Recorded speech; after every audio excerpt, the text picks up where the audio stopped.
sénatrice va réagir après l'évacuation du CBD de Waltembourg. Priorité au direct, le voici. Je peux vous annoncer aujourd'hui que nous avons de nouveaux éléments et que les terroristes auraient été repérés dans une zone assez précise qui est dans la banlieue de Waltembourg au nord-est.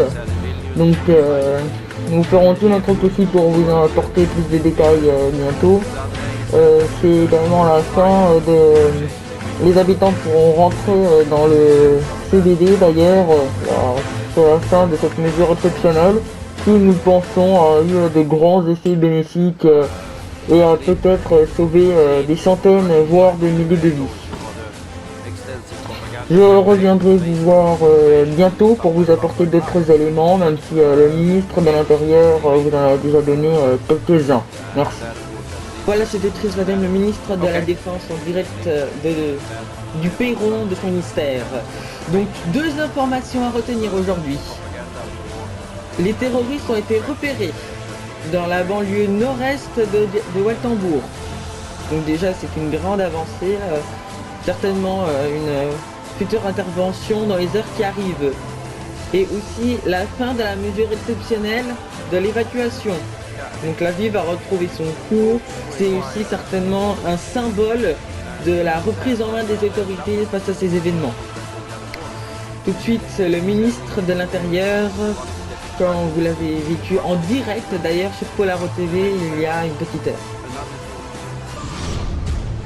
Le plan antiterrorisme au niveau 7, c'est le ministre de l'Intérieur, Gaël Litterberg, qui vient... ou plutôt qu'il l'a annoncé il y a près d'une heure maintenant au ministère de l'Intérieur, donc comme vous pouvez le voir à votre écran. Donc ce niveau 7 prévoit l'ouverture d'une cellule de crise. Et voilà l'écran.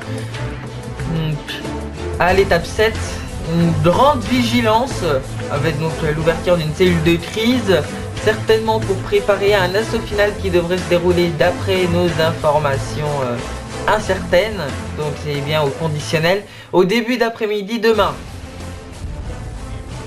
Le président de la République et le Premier ministre n'ont encore jamais pris la parole sur cette affaire, chose étonnante, même si Aurélien Cassel devrait prendre la parole lui aussi demain soir dans notre JT de 20h sur Polar 2.